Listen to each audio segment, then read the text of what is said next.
Welcome to Let's Talk Jets Radio.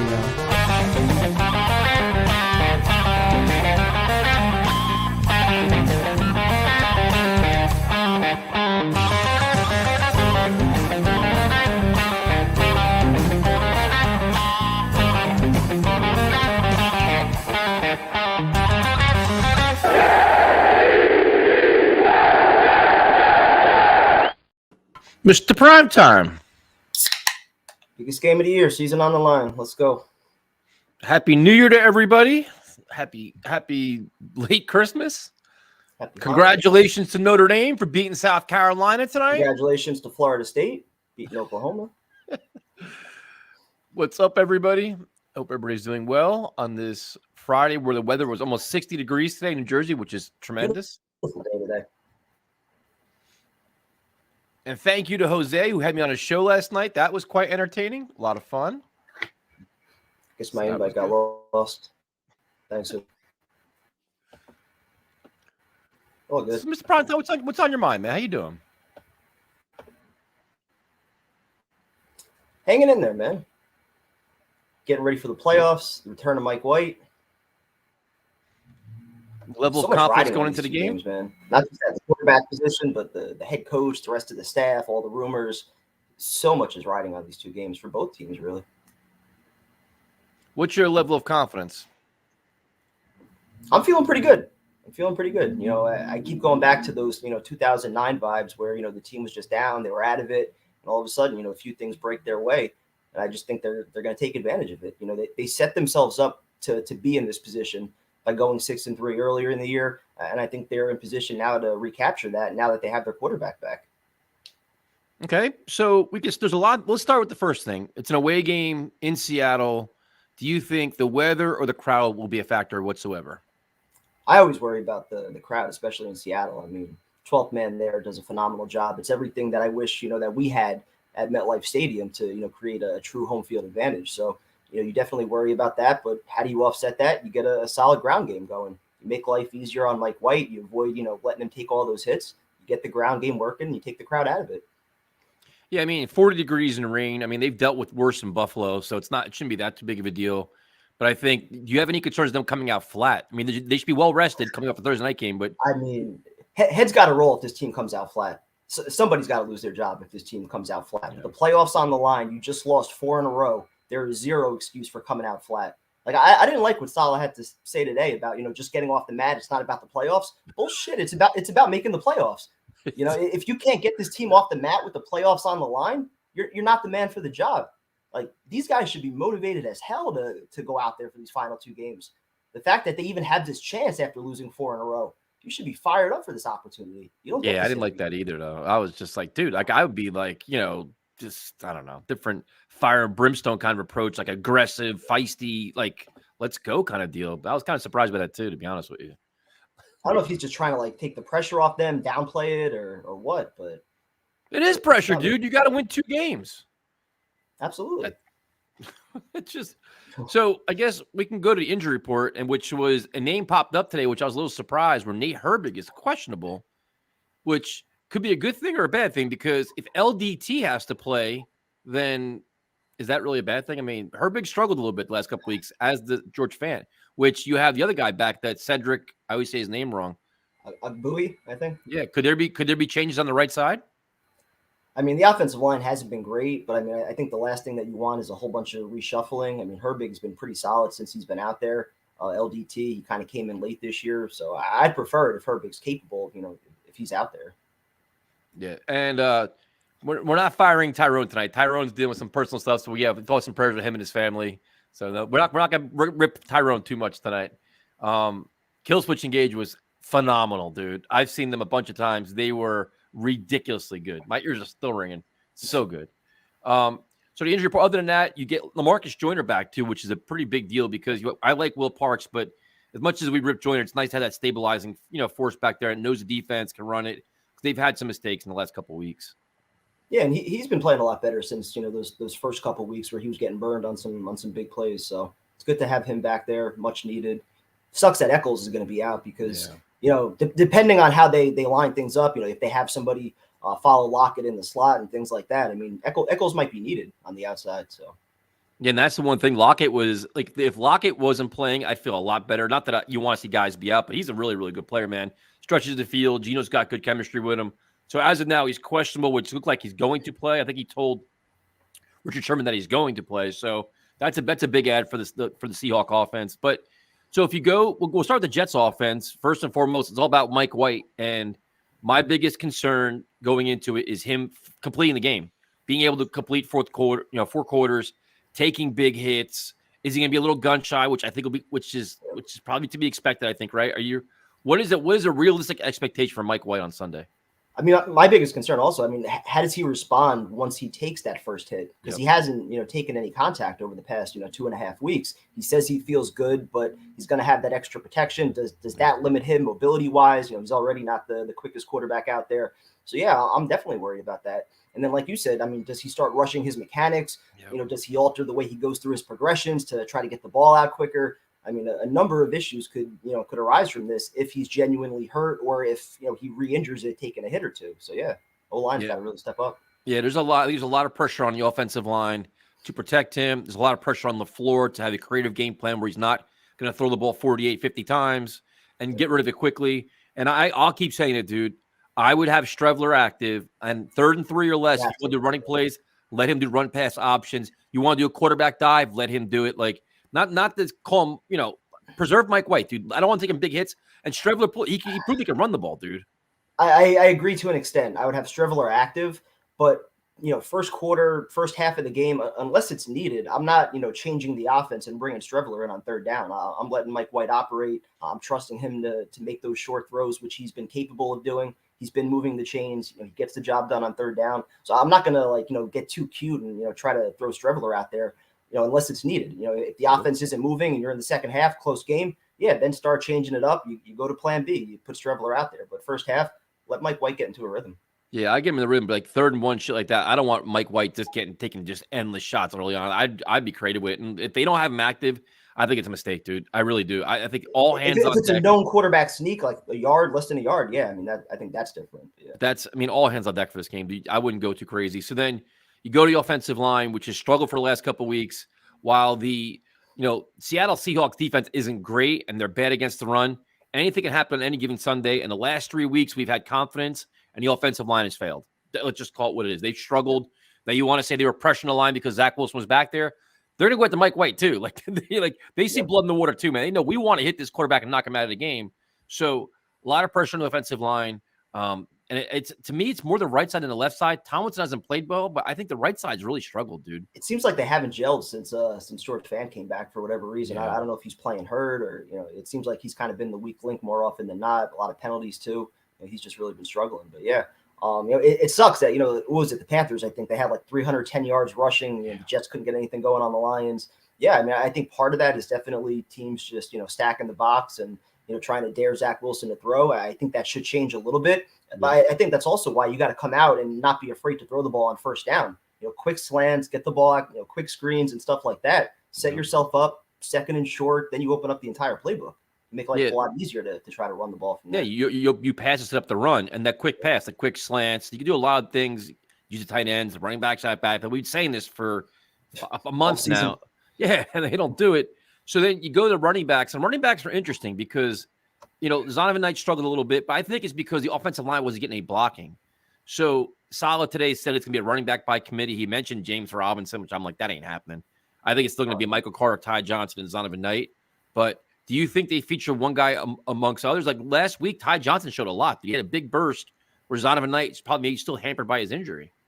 If they were smart, they would have used this week to basically give, each running back maybe like 15 to 25 plays. Like these are the plays that you're going to be needed for. Yep. Make sure X, Y, and Z as far as who you have to pick up pass protection wise. If you're running a route where you need to be, like have them just, experts on like those 15 or 20 plays that they're going to be needed for. I wouldn't hesitate to go backfield by committee unless you see early on that Zonovan Knight's really in a rhythm and he's running guys over and, he's hitting the holes. They're there. Unless it's that, unless it's like that, I'm rotating all my backs. The comment says, let's go Mike White. Last game with the Jets, make it count. It was a Dolphin game. Was the Dolphin game canceled or something? Something happened we don't know about? Is he getting hurt? There's so much on the line these two games, though. Oh, it's crazy. What's up, Bubs? And the Yeah, teams. man. This is meaningful games in January, man. This is a whole new thing for us here. This is a lot of pressure. This is more than just meaningful games in January. Try to make them. I mean, this is like altering the next 2 to 4 or 5 years, depending on if he lights it up, you sign him to an extension. If he sucks, do you go out and try to get that big name quarterback? If he's just okay, are we running it back with him and Zach next year?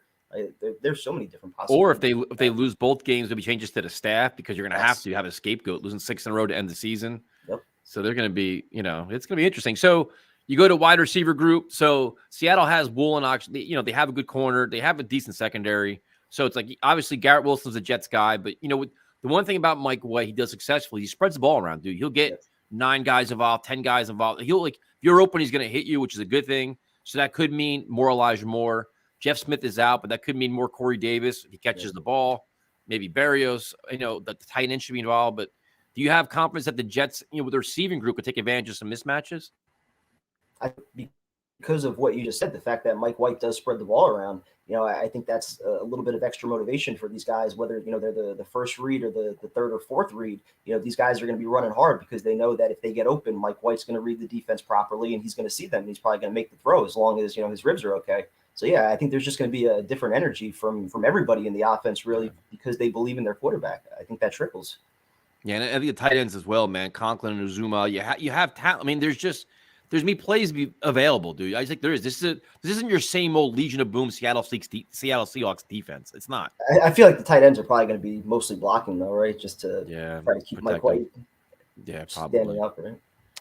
So you look at the offense as a whole. What would you say is a realistic expectation? Like, you're looking at 21 points. Like, do you think they should be able to score some points on Seattle?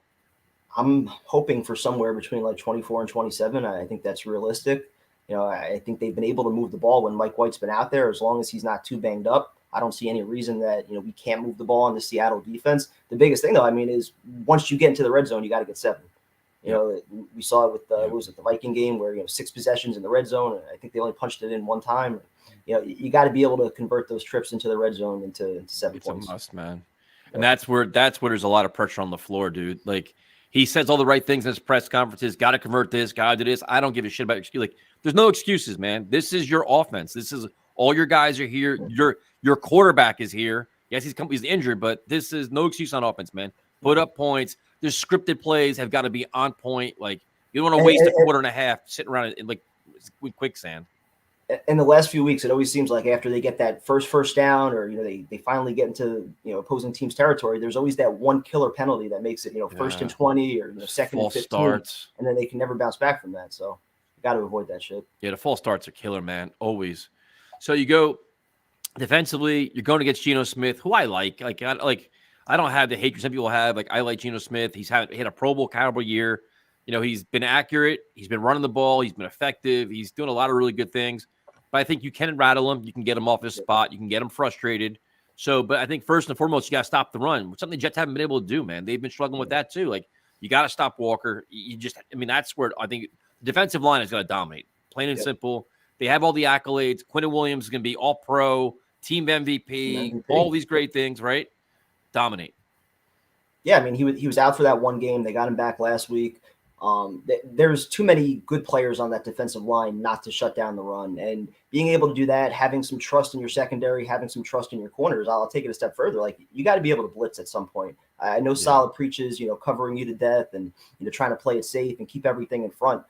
I'm changing that mindset for this week. You got to be aggressive. You got to have that killer instinct. Send pressure, get in Geno's face, shut down the run, put him in second and long, third and long, and then you can blitz guys. Get guys there, get in his face. You're going to force some turnovers, and you got to be aggressive. Make some plays. Can't just sit back and let them have the ball for 35 minutes. They got to set the edge, dude. Don't let Geno start running the ball. No. He like Trevor Lawrence did on Thursday. He can do the same thing, man. Like, he'll do that. I watch a lot of Seattle games for some reason because I have like my fantasy team. I had like Metcalf. I have all these guys. You start watching the games. I'm just curious about Geno, and he can run it. He can do a lot of things, extend plays with his legs. He's mobile. Don't let him do the same shit Trevor Lawrence did, because that's where the Jets defense starts getting exposed. They attack. The Seahawks are probably going to attack the tight end position. Attack our linebackers and safeties. I think the Jaguars and Lions showed a lot of holes in our defense. So that Pete Carroll and the staff is pretty smart. They're probably gonna try to do a lot of the same things. No, we keep saying it the last 2 weeks. I mean, they're starting to develop that blueprint on how to attack the Jets now, where it's just go after the linebackers, go after the slot corner, and just get rid of the ball quickly, keep it away from Sauce, keep it away from Reed. So I think the Jets match up good though. I think you can match up with Metcalf and Lockett, with Reed and Sauce. You should have a nice advantage there, and that should allow you to get some pressure and send some extra guys. I know the Seahawks have some extra talent. I mean, Walker's good, Noah Fant's good. Like, they got some weapons and stuff. I like Fant, yeah.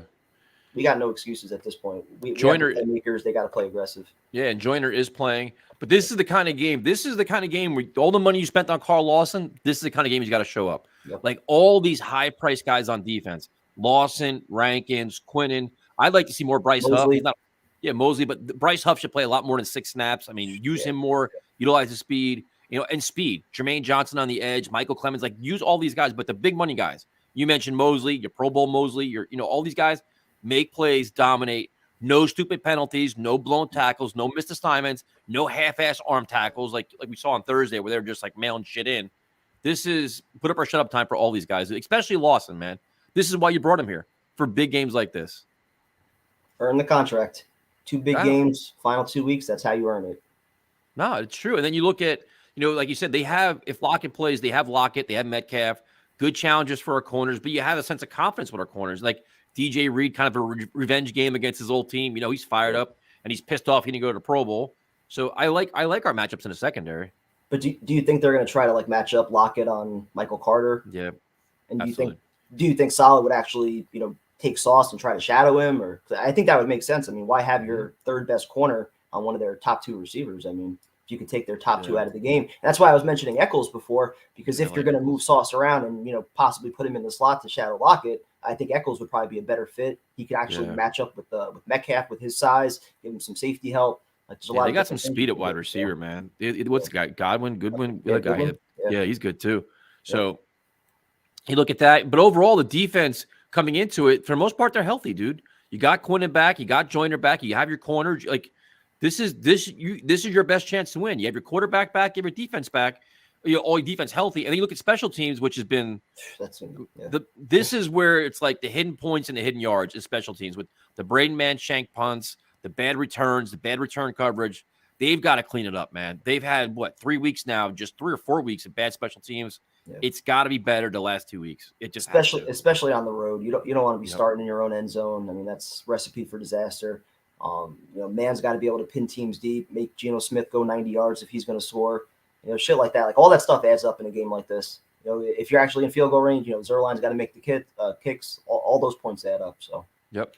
Yeah. So as Vincent said, it's for our defense. It's got to create turnovers. Recover fumbles, get turnovers, get pick sixes. Get too passive lately. Yeah. I mean, it's just you've got to be physical. You got to be fast, and you got to create opportunities for your offense because now you have confidence for your offense. That if you give them a short field, they're going to score points. Hopefully more than a field goal, but you have a little more confidence with Mike White. So. It's a fair point, man. But I just think the one thing you worry about is just I can't see them coming out flat. I mean, they've lost 4 in a row. The season's on the line. They've already faced they were given a second chance at life when they didn't deserve it. I mean, they lost 4 in a row with the season on the line. They knew each game was big. They didn't show up, and still they have a chance in the final 2 weeks to potentially control their own fate by winning these 2 games if the Patriots lose 1. I mean, how do you show up flat with that on the line?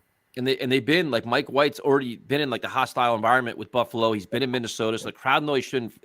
They've seen it all. Like they're prepared for this. They really are. Like Seattle could be rough though. It could be rough, But you just think they're in the right spot, man. They're healthy. They have a long rest. They should be pissed off. They should be angry. And they have a chance to win 2 games and get some help and make the playoffs. And to me, this is going to sound crazy, but to me, if they lose this game, I'm going to be ridiculously disappointed. And it's not going to be good for the staff. It's just not. They're going to have to. They'll have a lot to answer for because they're favored by 2, I think, or 1.5 point. They're favored on the road. Yeah. I think they're the better team, to be honest with you. My question is though, like, if we are speaking hypothetically that the Jets lose, they miss out on the playoffs. I mean, where are you making changes to the staff? Because I mean, when Zach hasn't been out there, the offenses look good. It's functional. Other quarterbacks move the football. On defense, you went from last ranked in almost every category last year to, top 5, top 10 in almost every category this year. So I mean, who are you firing? Where are you making the change? You'll have to have Balls' comment. What burns me up more is that if we lose, we'll be giving up this playoff spot to Miami or the Patriots. Yep. That makes it worse. I just think if you lose 5 in a row and things don't work out, you're going to have to find a scapegoat somewhere. You're going to have to. Something will have to change. It could be something like as subtle as the quarterback coach. I could see that, yeah, adding somebody else to come in and help out with the quarterback. But it would be surprising either way, I think, if Ulbrich or LaFleur got fired. Yeah, but I mean, the Kill Switch was phenomenal, dude. Starland Ballroom was packed. I've never seen Starland that crowded before. It was sold out, but they must have added some extra tickets in there. It was wild. Nice. But the thing is, too, is I think there's a lot of pressure, man, because I think most fans expect us to win on Sunday, and going down to the final week, if you come out and don't, I mean, this fan, it's just gonna be a disaster. I think more than anything, it changes the outlook on the head coach going into next year, where if you make the playoffs, Saleh pretty much has a free ride next year, barring, a 3 or 4 win season. He's safe no matter what happens. If he's the first coach to get the Jets to the playoffs since, 2010. So he would be safe next year. If going into next year on the hot seat, probably with close to a playoff mandate, barring, crazy injuries or something like that happening, it's playoffs or bust. So the outlook for him completely changes. I kind of agree to a certain extent about the rest of the staff. I just don't see them firing anybody. I think it would just be an all or nothing thing where they all come back. If it works, they all continue to stay. If not, they all probably get fired together. Yeah, I think I think next year's a playoff mandate no matter what. No matter how this season ends, I think there's a playoff mandate because you have to in year 3. You have enough talent. Yeah. Yeah. And many people are saying they're, 1 or 2 players away.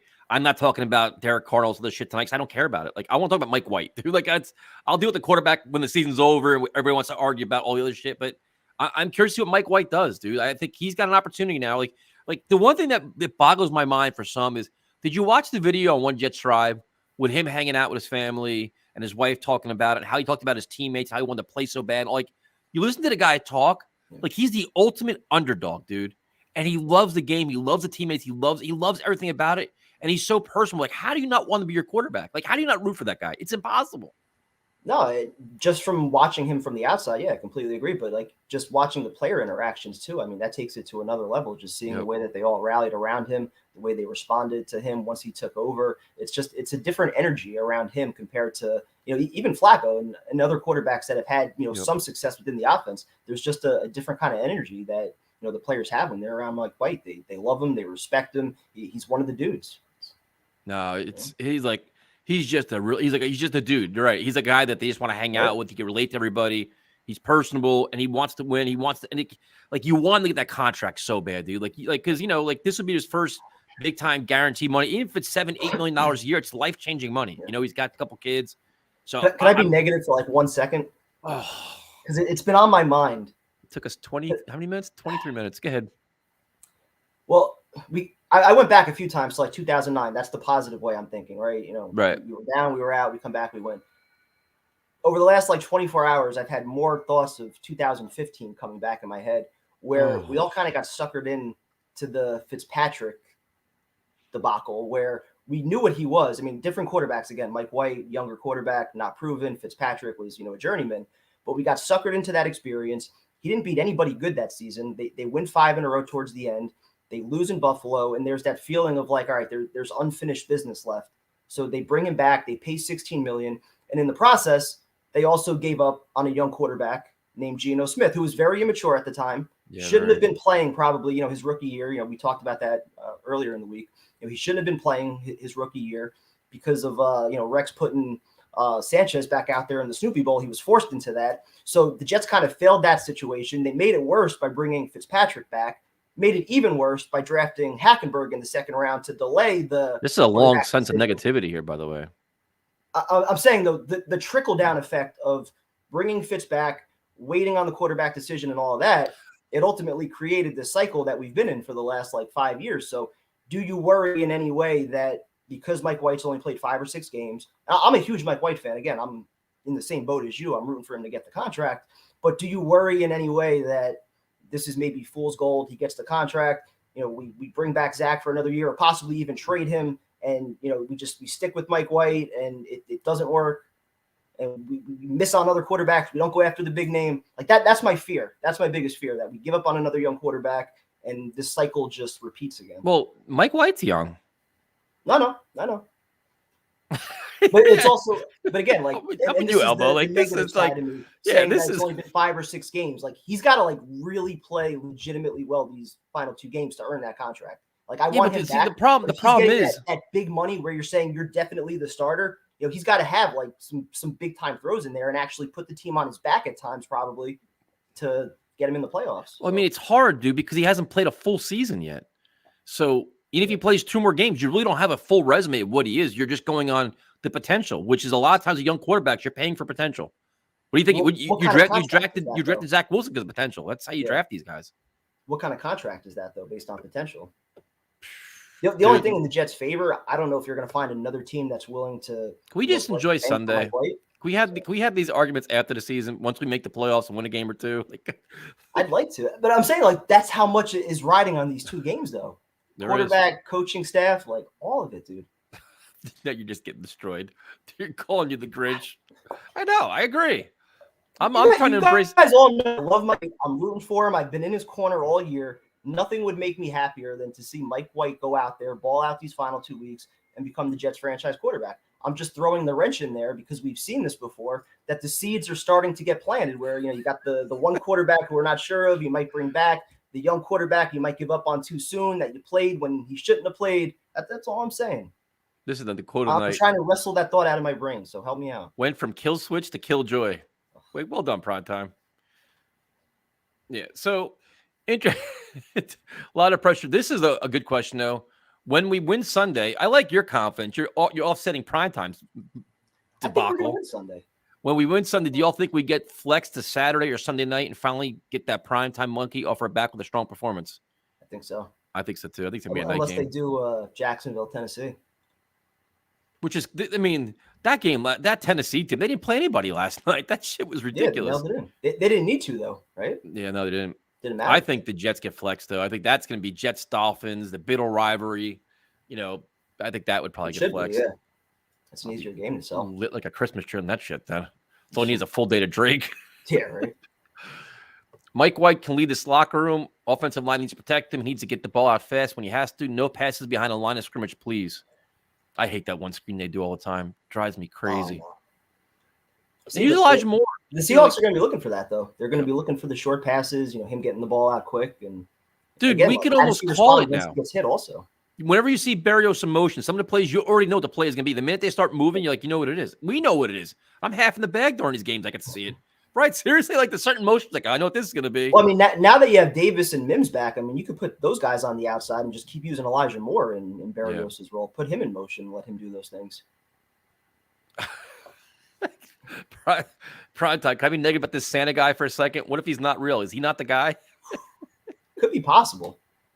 He's never actually spotted. Who knows where those cookies go? I don't know. Is Mims is playing, right? Is he hurt? No, he's active. Yeah, only Jeff Smith and Eccles are out. There you go. All right. So share your thoughts on Mike White. You guys in the chat, share your thoughts, your expectations from Mike White, what you guys think. If you have questions about the game, your level of confidence.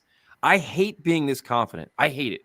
Like, I talked to Jose last night, and I was like, man, I really think the Jets are going to win this game. Like, Mike White just gives me confidence. I think this team is going to play a solid game. I just had that because they're due. They played 4 bad games Mike in a row. White, absolutely. I don't know. Again, once he takes that first shot to the ribs, how does he respond? Like, is he really 100%? Can he take a hit? Like, is the padding that he's going to be wearing, is that going to affect anything? Like, there's so many X factors that you worry about. I'm terrified. I'm confident, but I'm terrified. If Mike White is a backup, what the hell is Zach Wilson? Call it like you see, guys. Great job. Yeah, I mean, this is just – I think the Jets are coming off a bad loss. They know it's on the line. I think they're a better team on both sides of the ball. Mike White's the X factor. Keep him healthy, keep him upright. They should be able to score points, run the football. I mean, I'm just confident, dude. I hate being like this. But, you know, just – It's either going to be the Geno Smith game or the Mike White game. One of the two. The Geno Smith revenge game. Yep. Could be the DJ Reed revenge game. Yeah. Could be. It's going to be interesting. If you guys have questions or thoughts, get the Pete Carroll revenge game from like 20-something years ago. Dwayne Brown. Yep. Jamal Adams, I'm sure we'll see him on the sideline somewhere. Yeah, he'd be root. Yeah. Just imagine Mike White down the Canyon of Heroes hoisting Lombardi. There you go. Beautiful sight. Biggest fear is they come out flat. If they come out flat, that's an indictment on the coaching staff and the leadership, man. I can't imagine they come out flat. They know what's on the line. To be in this position after losing 4 in a row, you can't come out flat. Pete Carroll versus Robert Saleh. I take Pete Carroll. Ooh. That's fair. I mean, he's a more established coach. Saleh's been a coach for not even 2 years. I mean, he hasn't really had a chance to accomplish what Carroll's accomplished. Carroll's got a Super Bowl you have too. To take Carroll for now. Yep. You know Gino wants this game. Oh, I'm sure he does, man. To beat his former team, knock him out of the playoffs. I'm sure downplayed it though. Yeah, I mean, he has to. He's not. He knows how to media. He knows the media game, man. He's smart. I'm sure Jamal Adams. That shows his maturity. I mean, that's a different Gino than we saw his first 2 years here. He was combative sometimes with the media and different kid. If the Giants lose to the Colts, I'm becoming a Jets fan. The Colts are terrible, man. They are just disgusting on offense. So Giants bad. are lose to them though. The coach he's just ridiculous. Let's see, we got here. You guys got questions or comments on the game? Happy New Year, Darren, down in Australia. I don't think anybody's taking the Seahawks lightly, man. I just think that we think we're a better team. We should win this game. I mean, that should be a fair expectation, right? But both teams are right on the outside looking in right now. Yep. I don't think either team's taking anybody lightly. Yeah, I mean, that's the whole thing.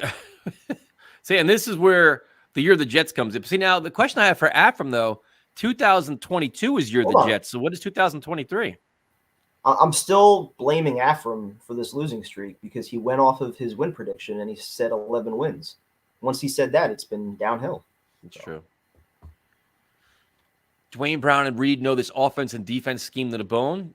That could be an advantage for the Jets, possibly. Saleh was there too. Yep. Yeah, I think it's gonna be interesting, man. This is gonna be some stream on Sunday, man. I'll be just sweating and drinking and nervous, and this might shatter the Jets Rams 2020 stream. Either way, we're gonna be celebrating like crazy or just destroying everything. So they lose. If they lose, we'll definitely do in the press conference. You know that. We're gonna be staying for everything at that point. Even if they win, I'm gonna want to stay for the press conference. That's true too. Shit. And the other factor is, the Dolphins and Patriots play before that at 1:00. So you'll really have a good feeling of, if they win, they could enter the game controlling their fate already, which would be amazing. Yep. And then the Bills play the Bengals on Monday, I think, right? Yep. Yeah. As long as the Bills lose or the Chiefs win, the Bills are going to need that game in Week 18, right? Yep. So Sunday's going to be just. There's no way the Patriots are going into Buffalo Week 18 if the Bills need that game and winning. So can Bam Knight be the kick returner or punt returner? Berrios needs less touches. Bam Knight used to do it. He did it in the preseason. Yeah. All Berrios does is fair catch everything. I know. or catch the ball in the end zone and run to the 20, not the 25, the 20. I would have said Jeff Smith, but he's out. So yep. I don't know. Knight has done it in the past. Yeah, he could. V-Man with his second super chat. I think we're taking out of Jake Asman's fund right now. Or Ukraine. Yeah.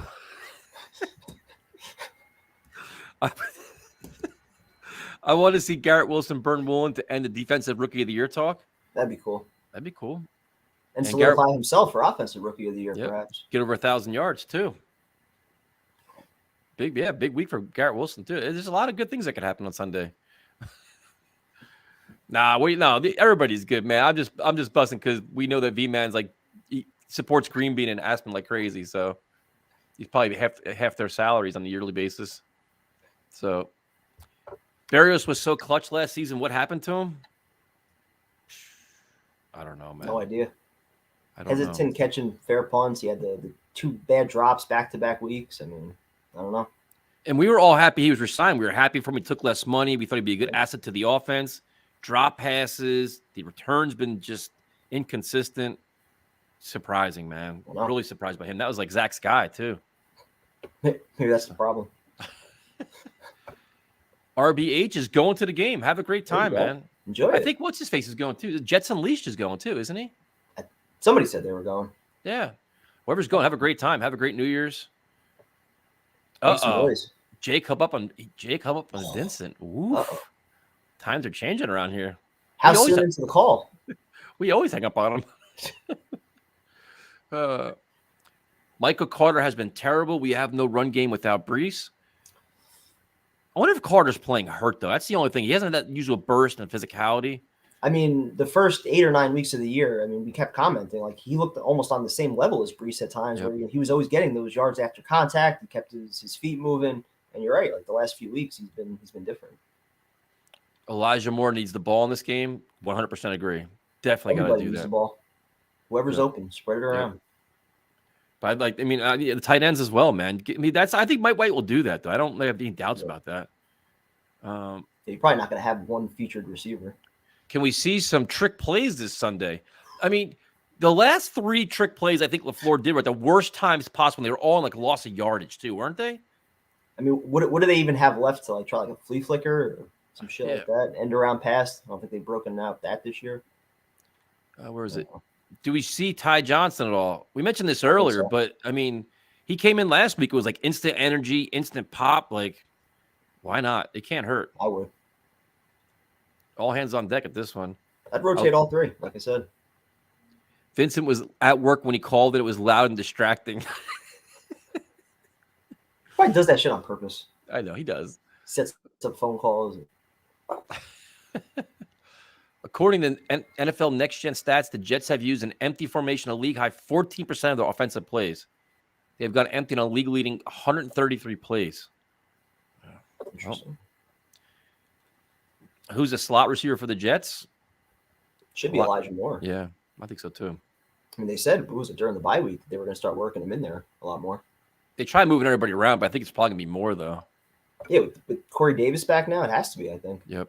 He's got to catch the freaking football, too. He's been so inconsistent. He could be on his way out, too. Him and Lawson both could be playing for their contracts right now. You're absolutely right.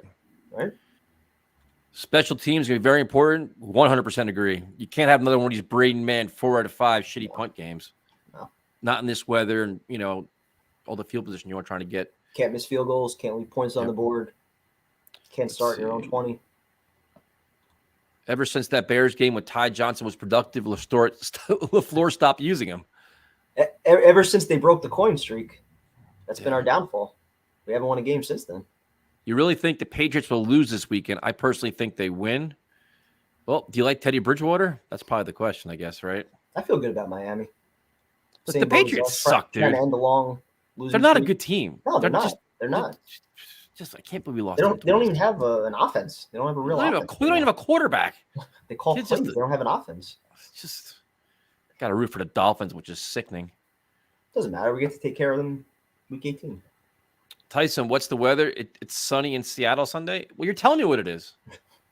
Why are you asking me if you already know what it is? I don't live there. Well, is he asking what the weather is here? It's sunny. Oh, he says what weather? Oh, what weather? Because Jose told me last night it was supposed to be 40 and raining. So I was going by him. So he gave me bad information. I didn't look it up. That's what Jose does. Hey, why are you taking shots at him, man? He did a good interview. He actually asked I didn't get an invite. But you know what was cool about him? He asked like different questions, talked about a variety of topics. And then he was like, well, I know you're busy, man. I'm going to let you go. Have a good night. And I'm like, in and out, boy. That's it. That was perfect. I love that shit. Kept me for over a half hour. What's that? He kept me for over a half hour. I think I was about a half hour, but he was like, cool. He had good questions. He didn't like doing small talk or nothing like that. Kept it smooth. I was proud of him, man. I was like, shit, he made me sweat a little bit. He's not allowed on the stream on Sunday, right? Oh, no, absolutely not. Okay. No, 100% no. Just making sure. He tried to play that, I'm just, it's going to be a competitive game. Like, Jose, don't give me your nice guy shit right now. We're enemies this week. So, what was his prediction? He predicted the Seattle Seahawks to win. I forgot what the score was, though. I forgot what he said, but he definitely predicted a win, though. With a little smile on his face. He's like, I got to take my team. I'm like, all right. So. Unsubscribing. Bills laid down the Pats to avoid Jets if meaningless. I could see that. I mean, if that game means something for them, though, they're not going to lay down. If they've actually got a chance to get the number 1 seed, they're not laying down for that game. I just want to see the Dolphins win on Sunday and avoid all this shit because I don't trust anything in the last week of the season. I just don't. No. What's up, boys? Are you guys going to Finn's game if it's a win and in? I'm a Montrealer in Florida with no Jet fans to go with. I'm going, man. Win or lose, I'm going. I'm already booked. So if they lose, If I'm they still win going. Sunday, I'm going. I'm waiting. I'm waiting last minute. I'll pay Yeah. extra to avoid the jinx factor. Yeah. If they lose, I'm still going. And I'll just get good seats and just hang out and try to hopefully get some sun and watch football and escape the world for a little while. Jose's stream is called what? It's Jose Rodriguez Seahawks or something like that. Why are we promoting a Seahawks channel? I mean, you just Jet give a little Seahawks, plug. You man. did a good job. Jayhawk21, I think, on Twitter, and Jose Yeah, Rodriguez yep. Seahawks on YouTube. That last game against Miami would be interesting. Bills do not want to see the Jets again. Let's just get there. But see, what the funny thing is? That would be one playoff game I wouldn't be going to because I'm not going to Buffalo. So that I can stay home. I can stay home and stream then. That'd be You perfect. wouldn't go to that? Nope, absolutely not. Stop. 100% would not go. Nope. What? I won't go. I will not go there again. I've been there 3 times. They've lost 3 games, dude. I don't want to be the 4th. Have you been there for a playoff game? Oh, of course not. Exercise the demons. No. This would be the time to do it. I'm bad luck. 3 games, 3 losses. So wait, so if they go to like Kansas City or Cincinnati, you're going to that? Yeah. I'll go to anywhere but Buffalo. I'm not going. I refuse. What's up, Christy? What's up, Steve? Happy New Year. Happy early New Year to everybody. And what's funny is Jose last night said hello to Christy on his stream. When he did his intro, he's just very fascinated. Yeah, he's shooting his shot for sure, man. I was impressed by that. No, I 100% will not go to Buffalo for a playoff game. I'm not going. I refuse. Will not. I'm not going. You have to. You could offer me first row behind the jet bench. Still not going. I refuse. It's driving distance for a playoff game, and you wouldn't go to that. Driving distance. Not. You act like it's close. 6 hours. I drove the whole way back last time. I had no room in the back. I was crunched up. I was hungover. I won't bring the tailgate stuff this time. Yes, he will be going to Miami too. He'll be tailgating with us for sure. We'll figure out all the tailgate stuff next week. We got to set something up. It seems like it's kind of disorganized, so we'll figure something out. That's another factor too. I would love to be able to actually get a weekend away, but I'm not booking this unless they win. So yeah, I'm just getting out. A lot riding on the line for me too. Yeah, it's important, man.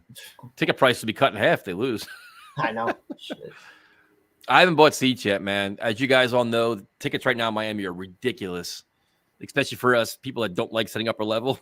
So I'm tempted to buy a ticket now, but I mean, is there any way that the game wouldn't mean anything for the Dolphins? I don't think so. So I'd be able to resell it if I. Elmo promised us tickets, didn't he? He promised us tickets or something like that. You did. Where are they at? Where are you guys from and how long? I'm from the Jersey Shore, man. I've been fan 25 years. Too long.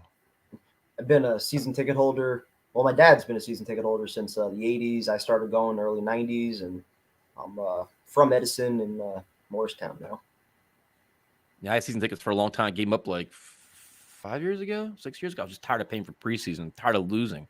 You haven't missed much. Don't worry. I still been to plenty of games. So let's see. Yeah, the ticket prices. I do have tickets waiting on the results Sunday. If the Jets win, you're going to sell them at a premium. The Jets lose. I got tickets for you, man. Don't worry about it. Elmo's a hustler. Be careful. Yeah, the club seats are expensive. Even the end zone seats are $300. Just crazy. I don't give a fuck what it costs. Yeah, the best time to buy seats. Win and go to the playoffs. I mean, usually you wait towards the end of the week where they usually come down because people start getting a little nervous and they panic. But this game, the only thing that could help is they make it a night game. A lot of people don't want to go to night games, so that's true. That could change too. That could mess me up for work also. Let's see what we got here. Prime time. Do you miss Shea Stadium? So much. As ugly as it was, I loved going to Shea. I always looked at that as home. I desperately wanted the Jets to go back to Queens, and have their own building, even if it was a longer drive and more of a pain in the ass for tailgating and everything. It was home for them. So I miss Shea for the Mets. I miss it for the Jets. At least the Mets, though, have done a nice job with Citi Field. The Jets have done nothing with MetLife. So, Tyson, in prime time, does anything else torture you as much as the Jets? Mets are close. Knicks are right around there. I give up on the Knicks. I'm just done with basketball. It's too boring now. The game's just different. I don't like the game anymore. The Yankees are frustrating. Nah, the Jets are it, man. Because we're invested for so long, man. Like That's the problem. It's been endless, and it's like 30 years of going to every home game. Just brutal, I've seen man. 2 home playoff games my entire life. Off topic, thoughts on Conor McGregor's transformation? Oh, Reminds me of myself. Yeah. Coke and steroids are doing well for him right now. He's not in the testing pool, so he's not going to get caught. So what happens when he's ready to fight now? Like if he was doing steroids for 2 years, like he's got to go to 6 months of testing. He's got to go you get drug tested for 6 months, and then he gets cleared. So as long as he's off steroids for 6 months, he's fine. Pretty much. Seems kind of fucked up. It's a shady business, man. It's a very shady business. Then yeah, some organizations where they don't even test at all, so it's just even. What crazy. weight class is he trying to come back in? He'll probably go 170. He's too big, dude. I mean, he's got to be 170, right? Yeah.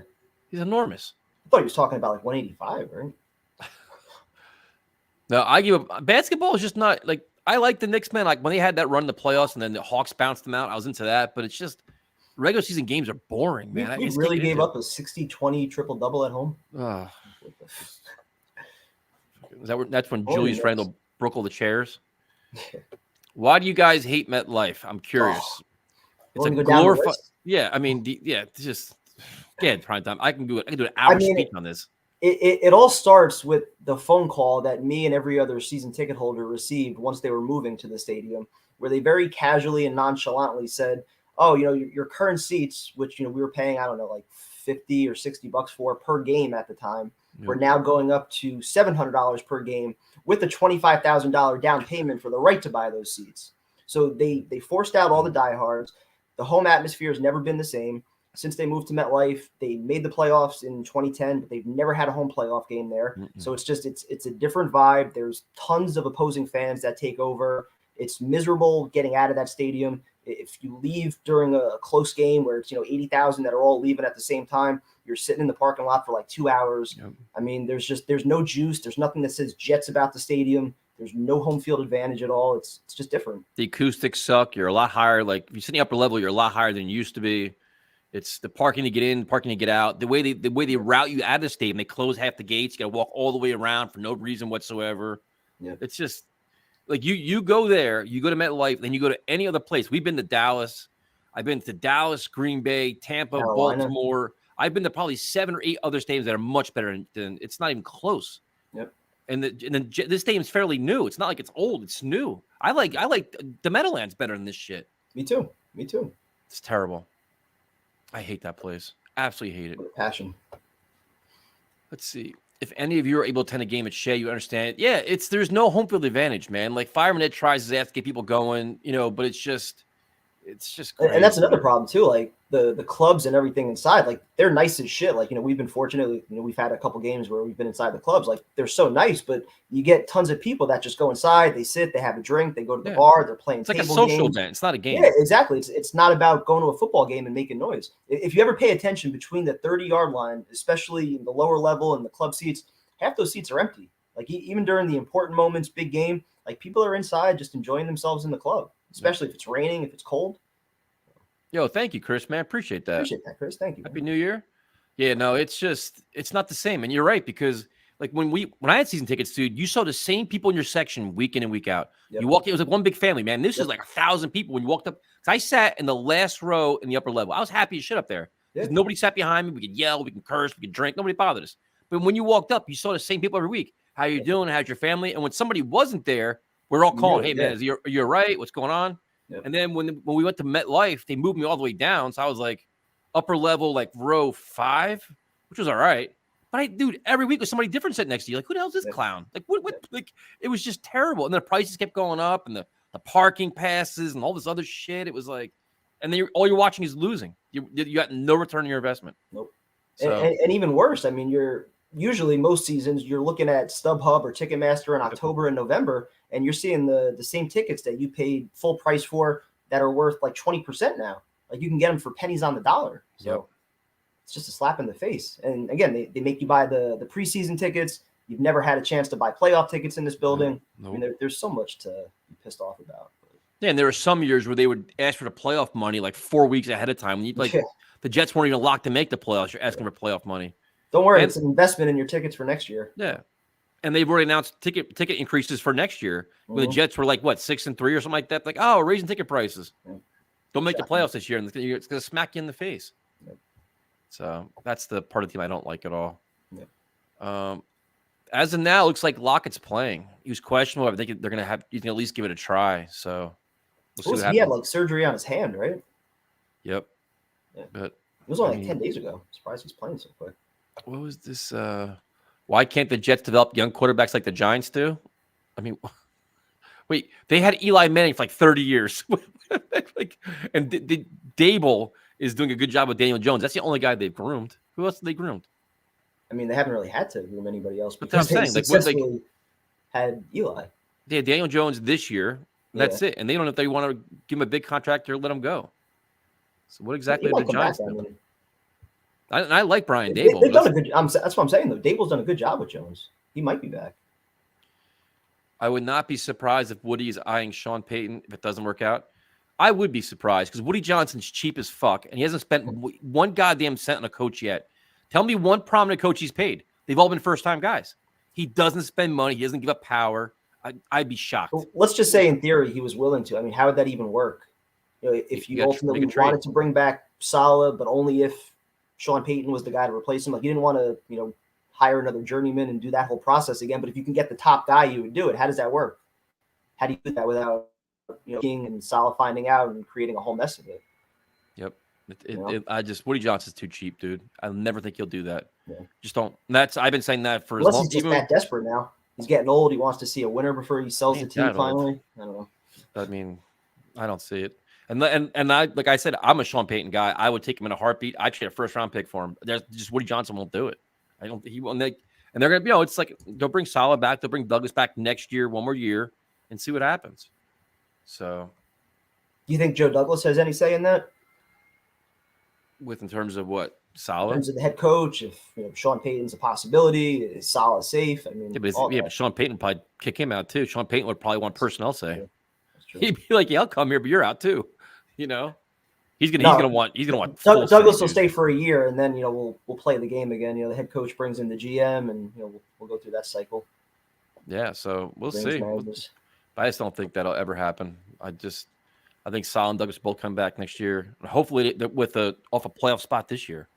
Like they've got to win these two games, dude. They've got to win Sunday, man. They do. Like don't end the season on the road against a team that's very average. It completely changes the outlook going into next year if you lose. Yep. If you could ask Joe Douglas one question, what would it be? Okay, I got it. You go. What were you smoking when you were watching the quarterback class of 2021 during your evaluations? My question would be, at any point of this season, did Woody Johnson tell you that Zach Wilson has to play? That would be my question. Because that snake is involved. I genuinely don't think that Woody's involved with like all the player personnel decisions. That's why I would ask him. Is there any point did the organization say, what? You know what his answer would be? No. I mean, no. This is like the one question, like in a bar having a beer, like just being us, Joe. Just tell us the truth. Would he ever ask you that question? Would he ever do that? I don't think Woody would do that though. Whoa! Look at this. BYU fan. Whoa. Wait a minute. Has he been drinking? Is it New Year's already? Is that the same account, or is that like a BYU troll account? I mean, wow. He did. He actually did apologize to me in one of my videos. I tagged it. I pinned the tweet. I pinned the comment. Good for you, BYU. Way to see the light. I'm so excited. Biggest game of the year. I'm pumped and positive we're going to the playoffs. All right. So is that because the Dolphins are going to – Patriots are going to – how's it going to work, I guess? Dolphins win on Sunday? Makes it easier? I mean, either way, as long as we win, like we have a possibility going into Week 18. So all you can ask for at this point. Who would you guys bet on to be the Broncos' next head coach? I don't think Peyton goes there. I don't think Sean Payton goes there. No. He wants a better job than that. I don't know. You think the enemy finally gets his chance? Same division? No? Score predictions? We'll do them soon, man. Just relax over there. Sean Payton could actually go to Denver. It always seems like they get those big names. Joe Douglas made one big mistake. If the plan was to draft a quarterback, why hire a rookie head coach and offensive coordinator? The obvious hire was Doug Peterson, who was actually had ties to Joe Douglas with the Eagles. Yep. Should have been Trevor and Peterson here. Yep. But I mean, is everybody down on Saleh right now? Is that is he like a problem? I thought people were kind of so. I think there's questions, there's concerns, but I mean, if we're looking at like a bigger picture, just from where they were last year to what the defense has done this year, what he's done as far as just managing certain players and holding guys accountable, like there's been a lot of progress this year. Obviously, you hope it ends on a more positive note. They can win these final 2 games, but I think the outlook is still good on his future. He gets another year. I think it's another year to keep. Yeah, unless like a Sean Payton says he wants to come here or some shit like that. Yeah, he has to get another year. Rumor has it Sean Payton would hire Drew Brees as his quarterback coach. That'd be something. Dolphins and Jets win this week, and next week you take over Miami. Watch the Jets go to playoffs. That I tell you what, if that happens, the game next Sunday will be a Jet home game. The Jet fans are going to swarm Miami. They're going to be so many Jet fans there. It's going to be ridiculous. At least 30,000 easily. There are going to be so many down there. 31-14 Jets. That's a bold prediction. Oof. Like that score. Yeah, I'd take that. And a laugher, like in the fourth quarter, we're laughing. Trying to work out what's worse: waking up at 3 a.m. on a Monday morning to watch Jet games live, or watching live in that hellhole. MetLife's terrible, man. It's bad. It's so bad. Waking up at 3 a.m. watching football doesn't actually sound that bad. It's terrible. I did that shit in Switzerland. It was awful. Sounds kind of cool, actually. Bro, it is. As soon as you wake up, you got a football game on, middle of the night. I'm a night owl, so I would enjoy that. Prime time. Are you going to the Miami game? If the Jets win on Sunday, I'll be there. No way I'm missing that. All right. DJ Reed I want DJ Reed to get a pick against his former team. That'd be nice. Yep. George Fant and Wayne Brown, a couple pancakes on some touchdowns. I'll take that too. Coach Tyson, I thought this was a happy show. Why am I getting so much criticism in the chat today? I don't know, man. I'm not too mad at Saleh.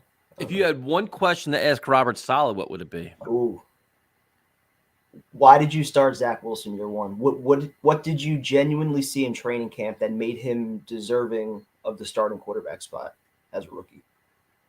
And mine would be, did you really ever consider starting Mike White week 1 of the season, or were you scared that he was going to play well and take away Zach's credibility altogether? That would be mine. I have a funny feeling that's probably the case. I think they felt they could use him not playing well in the preseason as their, escape from that. Like, he struggled a little bit in the preseason. We could just go with Flacco. But yeah, I think that thought was in the back of their mind, though, that it would create that controversy around Wilson when he comes back. Jags game, Jets coaches outmatched Peterson. Yeah, Doug Peterson did circles around our defensive staff. Yep. There's no question about it. Yeah, what's up, Nick? Trevor rollouts and all that. Yeah, we were lost. Yep. They were outmatched on and off the field on Thursday. It was embarrassing. If the Jets win Sunday, I'll be in the nosebleed. Yeah, those tickets are gonna be so expensive, man.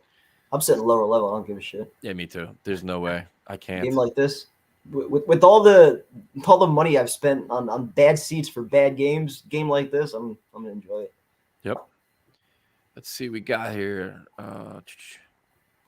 Did you guys see the Seahawks defensive coordinator call Garrett Wilson Chris Garrett? Oh, slap in the face. That. A question for Robert Saleh: who taught you time management? His time management was actually better this year. Until that the Lions game. Yeah. Was it the Lions game though? Was it? Yeah, it was Lions. Yeah. Yeah. No, I'm not taking Southwest Airlines. I'm definitely not taking them. On Spirit.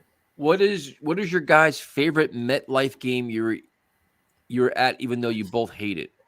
I mean, not many good ones. I mean, the win over the Patriots before the Bills game was nice, but it's still overshadowed by the fact that your season ended the following week. Yep. It's hard to overlook that. I might actually go the Mark Sanchez comeback against the Texans, where he let just 4 plays in the final 40 seconds of the game. He hit Santonio in the back of the end zone, game-winning touchdown. That might have been the most exciting home opener too at Rex too. Yep. I didn't have a voice for fucking a week because of that game. That's a good question. The home opener with Rex. That was at Giants Stadium.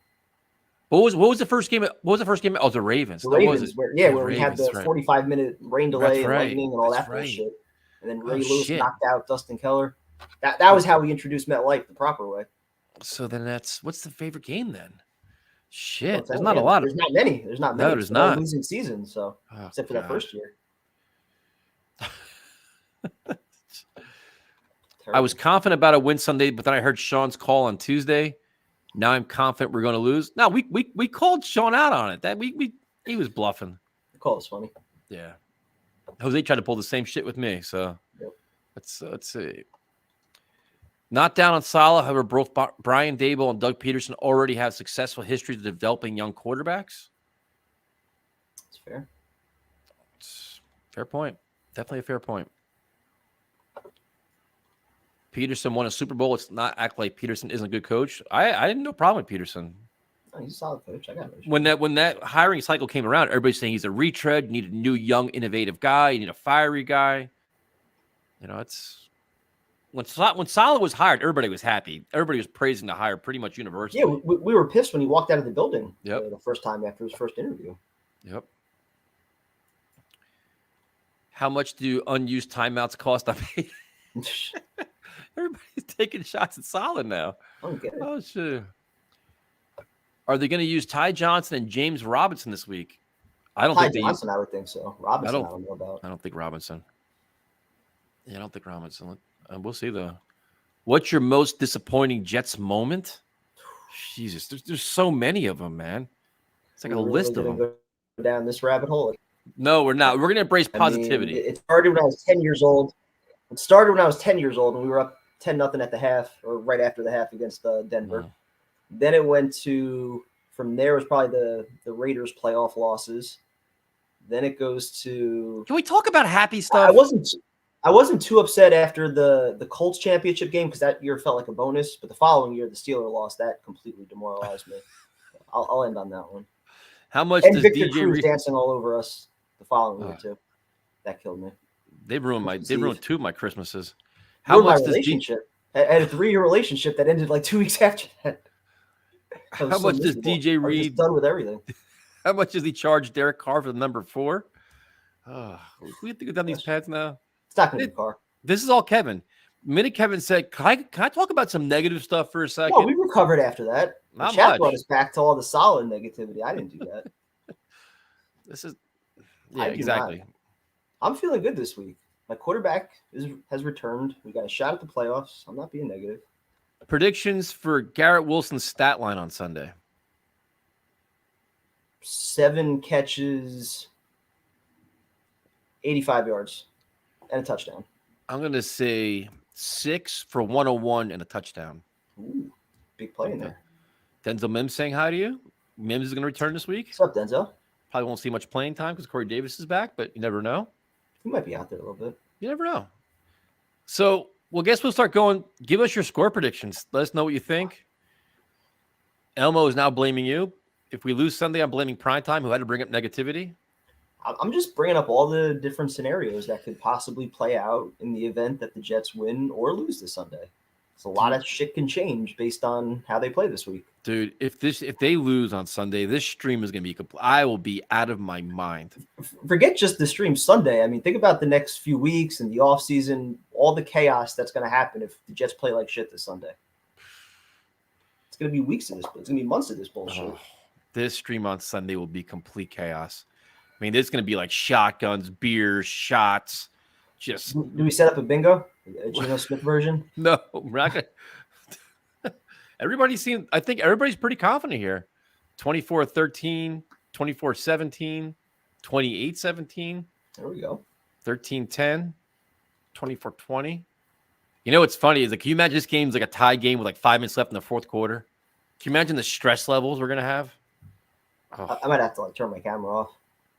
I don't know if I want that reaction on live. I don't know. Especially with these trolls are dealing. They're taking screenshots of us. And it's like, geez, it's wild, it's too man. Tense for that. 2023 Oh, well done. See how Afram's doing the 2023? Well played. He's got a lot of clever things tonight. Well played. 31-17. Got the White Claws ready. I'm gonna have a whole freaking stash full of stuff, man. Mike White Claws. There you go. Well done.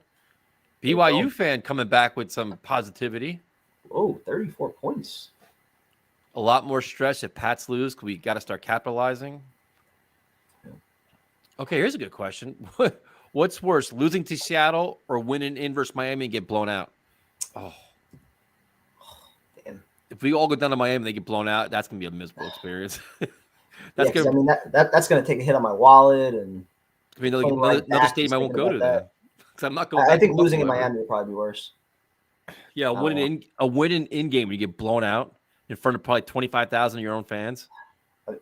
Who would you rather end your season though, Geno Smith or the Dolphins? Jesus Christ. Geno Smith and Jamal Adams or the Dolphins. Could you imagine? That's more heartbreaking. This is a no-win question. That's more heartbreaking though. That's more going down to Miami, everybody being there in than person. Yeah. I don't know. I'd rather. Yeah, I think being blown out Miami is probably the worst case scenario. That's pretty bad. They build us up just a little bit more to Yep. completely tear us down. Yeah, you're probably right. Down 24-7 in the fourth. Late Jets comeback, but won't be enough. Oh, this stream would just be 24-21 loss after 2 touchdowns in the fourth. Zerline shanks a 55-yard field goal. This is what happens. How does this happen? What did I do? This is Blame me. now look at, does Mike White get hurt in Seattle or Miami? Now look at this is what we're doing. This is why we get labeled as a negative channel. This is the shit that gets us into trouble. It's not me. I answer endless comments. You guys are so fucking negative. It's a win and in kind of thing. You're still negative. I need positive vibes. Positive vibes only. Jesus. Man. Favorite live college mascot? My favorite overall mascot might actually be Sir Purr after he taunted Tyson at the Carolina game. Bastard wouldn't shake my hand. Wouldn't take a picture of me either. And then he shaked his ass at you. He did shake his and then I cursed him out, which was classy. In front of kids, no less. Sir Purr. I like the Eagles mascot. He comes out rolling out on a motorcycle. He comes flying out and all fired up. In Flacco, we believe. What are we doing here now? No. Even Denzel Mims is blaming you. Not me. I'm feeling good this week. How can I cause chaos? I feel good. I need positive vibes, says Primetime. That's been negative all stream. I brought up one scenario that could play out. That's all I did. The Jaguar mascot in a Speedo. Yeah, he was on a stripper pole. That was interesting. All right, Primetime. I guess it's time to do our predictions. You want to go first? I'm going to start? Yeah, why not? I feel like there's just going to be a completely different vibe around this team this week, completely different energy. They have their quarterback back. I think there's a lot of belief in Mike White to be able to operate this offense the way it needs to. I think the Jets are going to win time of possession. I think the defense is going to be flying around. I think they recognize that they've been playing a little bit too soft the last few weeks. I think Salah's going to design some exotic blitzes, get some pressure, get in Geno's face. I think they're going to shut down the run. I think Sauce and DJ Reed are going to have big-time games against Metcalf and Lockett. We've seen good receivers all year. They've been up to the task. I think they're going to shut it down. I just think this is going to be a complete team performance. It's not – I mean, I want to say Mike White's going to have a crazy stat line, but I don't think he's going to need to because I think they're going to have an effective ground game where he's just going to be able to operate within the offense, spread the ball around. I think the Jets are going to win this comfortably, but it's going to get a little bit closer in the fourth quarter. I'm going Jets 27, Seahawks 17. Whoa, look at you. This is true. We all said the same exact thing he just said. We said the same exact thing for the Jaguar game. We did. Primetime has some great different quarterback. 21-20 Jets on a walk-off field goal. That's too nerve-wracking for me. I can't do that. This year in recap video is going to be absolutely amazing for all the bad reasons. Oh, this recap video is going to be brutal, man. There's all right. Let's see. Jets defense will shut them down 28-13. I have an overwhelming sense of confidence going into this game. I do.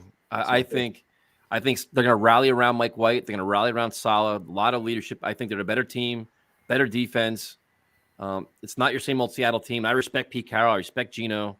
My only concern, and it's a big one, is Mike White. And not because of his ability, I think because of his injury. How can he play by getting hit? And my lack of faith on the floor protecting him too. Empty backfields, making him throw too much. So that's going to make this game that's much closer than it should be. So I'm going to say 17-14 Jets, but it's going to be a nail-biter. I think that the offense is going to be stagnant because they're just, for LaFleur, the line, and Mike White, just I think he's going to probably take not sacks, but just go down faster than usual, and so it may not be as pretty as we hope. And but I think Jets win though. But I think it's gonna be a close game, dude. Real close. Is it going to be like a Jets lead in the fourth quarter, or they got to come back and win it? Or how's it going to play out? In the fourth? Maybe like 17-7 in the fourth quarter, and the Seahawks score, make it 17-14. I'll take that. But I mean, this I still want to defense be down in the fourth quarter. That's I mean, this defense has got to make plays, man. They got to get turnovers. Man. Yeah, take them out early. Come out fast. Don't set the tone. Capitalize on turnovers if you get them. Like, unlike last week, just set them for the field goal. But it's games like this I hate because I feel confident. Like this is the game that but the Jaguar game, I'm like, that's a game we should win. Games when you feel great about it going in. I just have a feeling it's gonna be a close game, man. I think it's if Mike White was fully healthy, we knew he could throw the ball in comfort, I'd feel a lot more comfortable. But I don't have faith in our offensive line, man. I don't. I'll feel better once I see him take a big hit and he gets up and he's fine. Like once I see that, I'll be like, all right, we're good to go. But until that, you never know. Do we want the ball to start or defer? Defer. Yep. Definitely the defense on the field first. And take the crowd out of it early also. Seahawk fan, I really hope you guys kick the shit out of us. Why, man? Rooting for the draft. Betting public is with the Jets right now. They're 1.5 point favorites. Did they start the week at 2.5? Yep. They did. Mike White is fully healthy. The man is part machine. We'll see, man. We'll see. It's part machine, part dog. Denzel Mims taking shots at you. You're a hypocrite. What? I don't know. I don't know what you did. I'm a hypocrite. What did I say? I don't know. We win if we score in the red zone. Got to capitalize there. We kick field goals, we lose. How many punts is Braden Mann going to shank? Stop it. He's not going to be needed to punt very often. Here's one. Strebler comes in to relieve Mike White in the fourth quarter because we're leading by over 20 points. I like that. I'm good with that. Oof. Primetime made me angry tonight. Damn. What did I do? Make sure your ribs are on standby. I was willing to give my ribs up last week for him, dude. I'm ready. I'll have them more than ready. Mike White is the karate. He's the Karate Kid. Forgot some Mr. Miyagi stuff for him. All right, prime time. Well, our predictions are in. Sunday at 4:00, we'll be streaming this chaos, and then I'll probably be half in the bag by then because I'll be nervous watching the Dolphins and Patriots. Same. So thank you guys for joining us. We appreciate it. We'll have a great New Year's. Be careful. Don't drink and drive. And we will see you on Sunday. Nervous as shit. Have a great New Year.